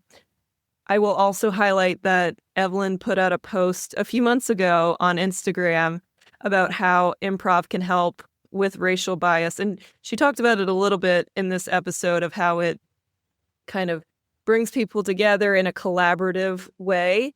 But some of the other ones she had or mentioned in her post was that improv is very physical and there's lots of physical choices and body language that you can read from your scene partner in the scenes and also in real life conversations. Body language and our physicality gives away and kind of tells the tale of how we're feeling. And at least in what I read in chapters 1 and 2, Evelyn mentions that about how, when someone's uncomfortable, they show it through body language. And so from the research standpoint, when white people in general are feeling maybe uncomfortable having the conversations with non-white people, they tend to display some kind of body language that shows discomfort. And so that's really interesting, right? Like something I'm not aware of too, because you don't see yourself in real time when you're interacting with somebody, but is definitely something to be aware of too. And then another point to like how improv and Evelyn's work dismantling racial bias goes hand in hand is the group agreements piece and setting clear ground rules in improv, right? When we start an improv class, when we work together as an improv troupe in whatever capacity, there's always some group agreements of how are we going to handle things that come up. If someone says something that is offensive or triggering, like how do we handle it? How do we talk about it? Sometimes there are like passwords or like phrases you can use that just like end the scene. Is that I've heard like banana, banana, banana gets used sometimes. And while that is a way to get out of it and to say like, hey, I'm feeling something. I don't really want to talk about it, but I'm feeling something. Sometimes it can help to talk about it of like, hey, I felt this, but also you want to respect boundaries. So there are really delicate ways of handling these conversations and these things that come up and realizing that, yeah, like improv is meant to be fun and funny and creative. And also things come up with that.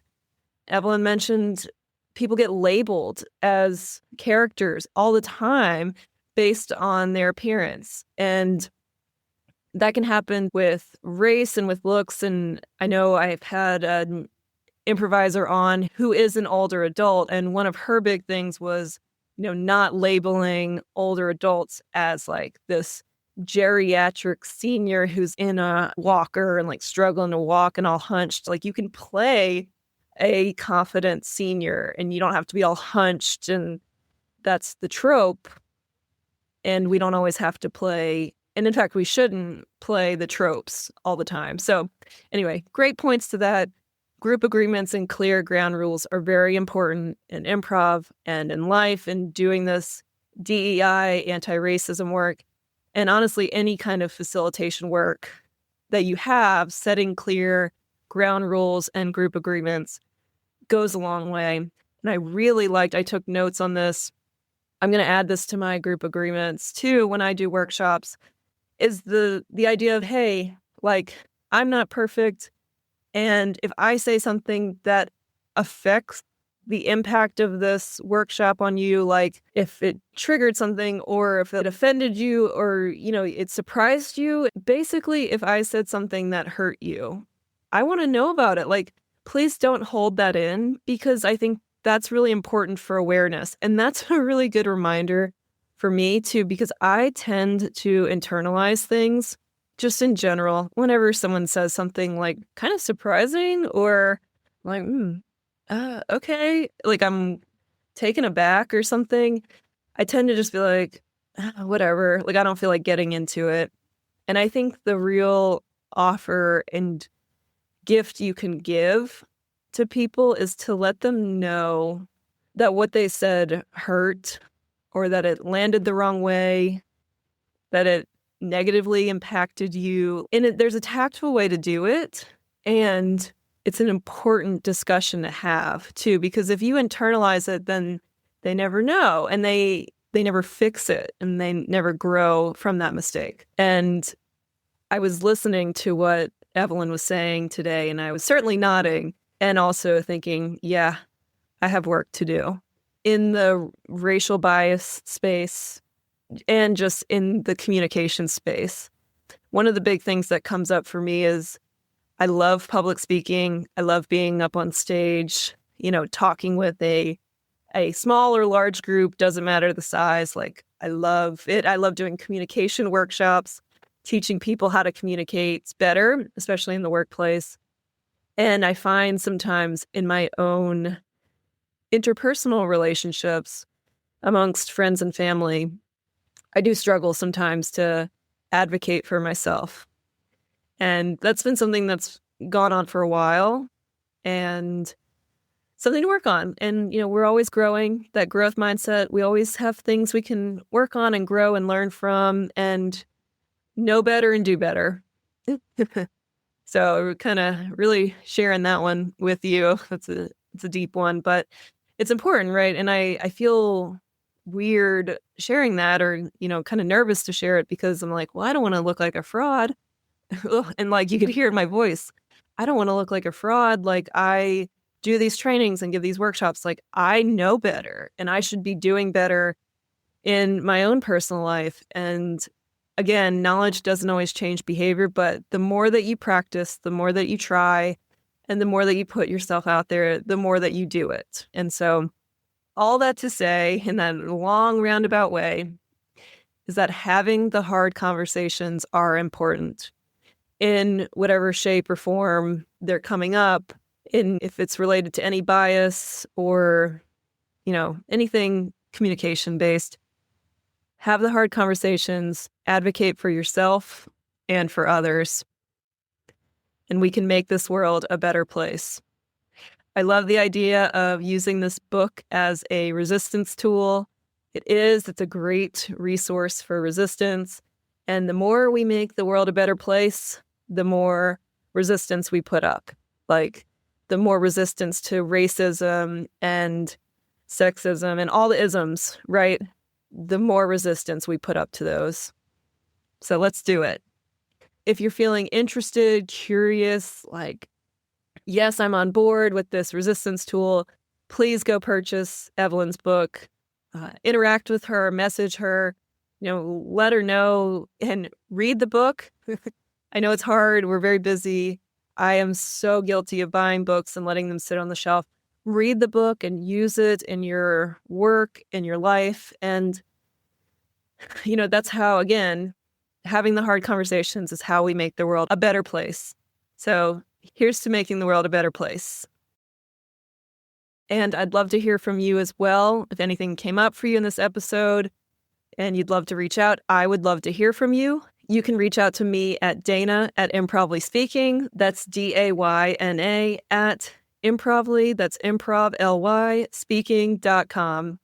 I'm also on Instagram at Improvly Speaking. On LinkedIn, I'm at Dayna Gowan. And my website is improvryspeaking.com. This episode was about many things, but a big common theme was we're manifesting a lot. And so I know you have big dreams and big ideas, and I encourage you to put them out there, manifest them, make them a reality. Let people know, let the universe know you're working on these things, you want to make them happen. Reach out to me, let me know. I'd love to be in your corner. Let's cheer you on as you're going for your dreams. So please reach out to me and share. Again, I'd love to hear from you. Okay, we'll wrap up here. And again, just want to thank you for listening and supporting Improvly Speaking. I have my ever-going reminder that I say at the end of the podcast, and it fits so perfectly with today's episode. And that is, I want to remind you to say yes and go out and flex your creative thinking and make the world a better place.